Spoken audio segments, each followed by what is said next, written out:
POTD, Pulot of the Day with Teacher Marge, sharing life learnings for living and working with neurodivergent kids.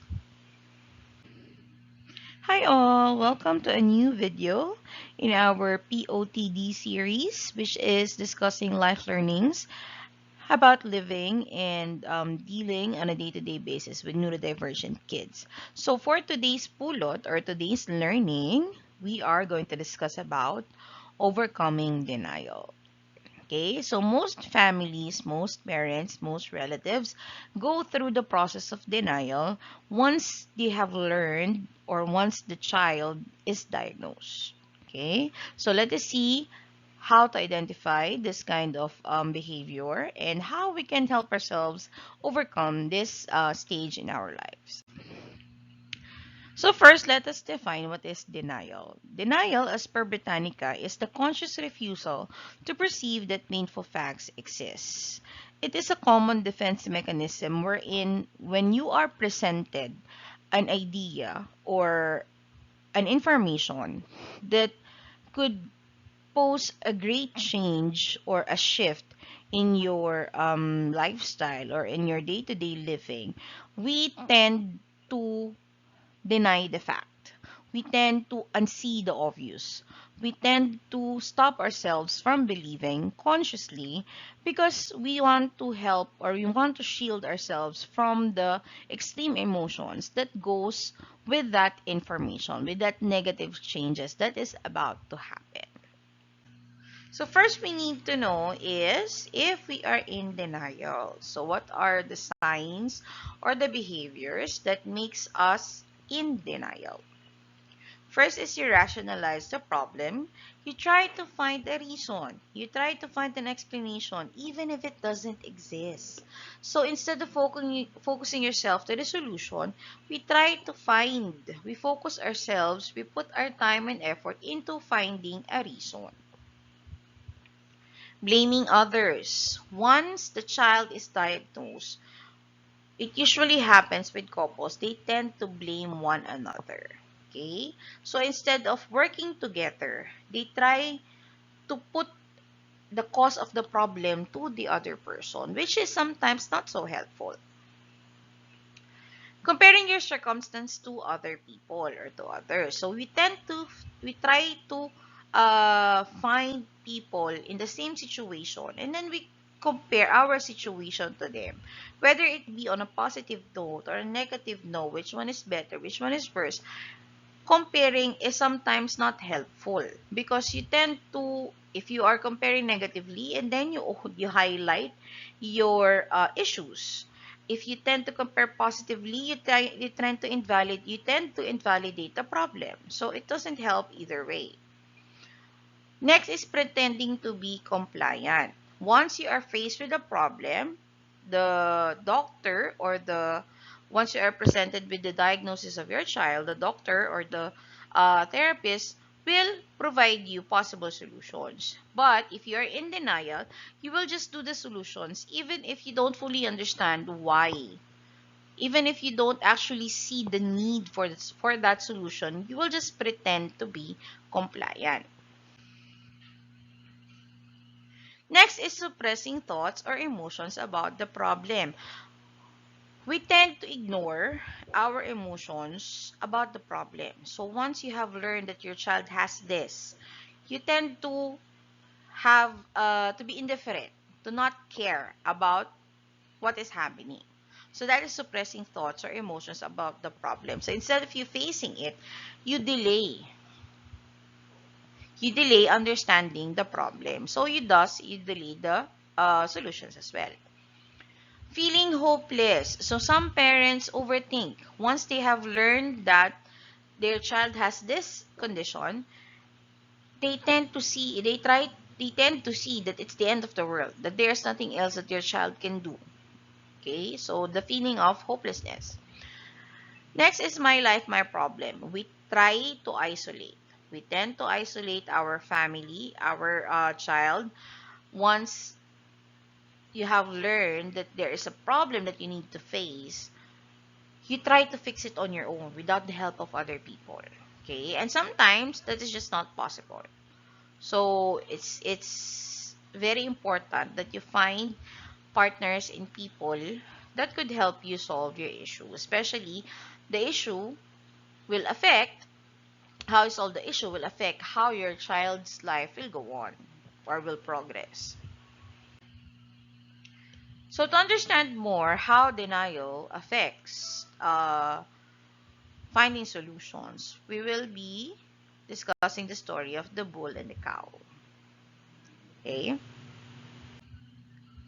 So both the bull and the cow can sense when a storm is coming. The only difference is that they behave in the opposite ways. Once there is an upcoming storm, the bull will tend to move towards the storm, while the cow will tend to move away from the storm. Okay? So the cow and the bull behave differently. So people in denial tend to be the cow. We move away from the problem instead of facing it. But once you have passed through the denial stage, you become the bull and you start facing the problem. How will that affect? How will those behaviors affect finding solutions to your problems? So as the storm approaches, both the cow and the bull, you will see that as the cow runs away from the storm catches on it and it stays in the storm. But the bull, since it moves toward the storm, it went past through the storm and it's already enjoying or reaping the benefits that came after the storm. Okay, or the benefits of going through the storm. Okay, so since the storm brought water, it flooded the grassland, more grass are growing. Okay, so there's more food for the bull. And the bull can start enjoying or can start finding a new grazing land or finding solutions. So that's how it works with people in denial as well. So the longer you stay in that in denial stage, the longer that you are affected greatly by the problem. But as you move past through it and start facing the problem, you will then find your way to the greener place where there are solutions to solve the problem. So, what are these solutions? What to do? Okay, so people have different ways of coping up with being in denial. There's a lot of ways to cope up with being in denial. So these are just some of the advices that you can take on or you can try so that you can help yourself to go through the process of being in denial. So we can start by honoring our pain or honor your pain. So you have to acknowledge that you are hurting. Acknowledge that things are not okay. Knowing that your child is diagnosed with the condition is a pill that is very hard to swallow. Okay? As a parent, naturally, you are having fears. You are having doubts. You are facing a lot of uncertainties. And that is okay. Understanding that feeling, acknowledging that feeling is okay. Your situation may be difficult, your situation may be not okay, but acknowledging that pain you feel, that sadness you feel, that depression you feel, that fear that you are having, acknowledging all those things is okay and is necessary. For you to fully accept the situation, you must start accepting the emotions and the pain and the uncertainties that goes with it. And then it will help you think better, analyze better, and identify more options. Okay? Next is you share your emotions. You have to find a person that will listen to you. You do not have to go through it alone. Okay? If you have good friends, if you have people who cares for you and your child, your partner, your parents, the child's grandparents, your siblings, your close friends. Okay, so these people close to you can be your emotional aid. You can share your emotions to them. Find a person that you know will not judge you. Okay, and if you can't find someone close in your circle, if you're not confident to confide with people around you, you can talk with strangers. Okay, in other countries, they have a lot of helplines for people going through depression, people going through emotional baggages. If you don't have that kind of helpline here in the country, we have Facebook groups who has the same condition with your child, and then you can ask suggestions. You can share your emotions with them, and then you will receive good reception. Okay, a lot of people will sympathize and empathize with you. You don't have to go through it alone. Okay, next is be informed. Read, learn, and ask questions. Read reliable resources, learn the necessary information, ask questions from the right people. Sometimes too much information is not also helpful, so you have to filter the information that you need to know. Try to know more about what you are facing. Find facts, not fake news. Okay? That's why you have to read, learn, and ask the right questions. Identify your options. What can I do? Okay? Given your circumstances right now, given your situation right now, what can I do? And given your circumstances right now, what can I not do? Okay, so do not frustrate yourselves by lingering over the things that you cannot do. If you cannot do it, then leave it. Okay, but if you can do it, then focus on the things that you can. Do not get frustrated with the things that you cannot. Maybe the situation will get better and the things that you cannot do now will be possible in the next months, days, or next time.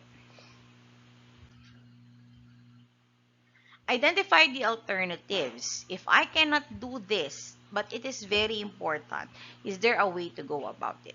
Okay, for example, your doctor told you that your child needs therapy, but you are not financially capable to support intervention. So what can you do? You can watch YouTube videos. You can ask parents of other children. You can ask your doctor. Okay, you can consult free therapy and you can have free assessments as well. Set a deadline. Take your time to process your emotions, but set a time frame when you have to get up and keep moving forward. Okay? It's okay to deal with the pain, to feel the pain, to acknowledge that you are hurting, but don't stay there. You have to move forward. And give a deadline to yourself when you are going to do that. And that deadline is not movable. Okay? Even if it's so hard, no matter how hard it is, no matter how difficult it is, once you set the deadline that on this month, on this day, I will start finding solutions, you start finding solutions on that month, on that day. Many small steps. A big leap will take you further, but if you can't, taking many small steps will do the job as well. Sometimes a big step is not possible, especially if your resources and if your finances are very limited. So instead of doing a big leap at one time, you can start with taking small steps. So for example, you saw that something is questionable or something is different with your child. So you scheduled a developmental PD assessment, but that cost you a fortune. And since you are not earning too much, you know that you would need to do therapy, but you don't have enough money. So you can probably do the assessment with a doctor now and then save up for the intervention and then save up for another intervention. And then in between those saving up days and saving up months that you do, you can find online resources that you can follow at home. Okay, or you can ask other parents on what they do with their child at home. Okay, so there are many other sources of information and steps or solutions aside from those that are paid. So you just have to be resourceful, you have to be creative, and you have to be very patient and very diligent at finding those things. That's it. So I hope I have given you more information and helped you in a way on dealing and overcoming being in denial. And as I've said in our previous videos, please like, share, and follow our other social media platforms in Instagram, Facebook, and YouTube. And if you want to purchase some speech therapy materials, you can visit our Shopee at Talk Club with Teacher Marge. Thank you.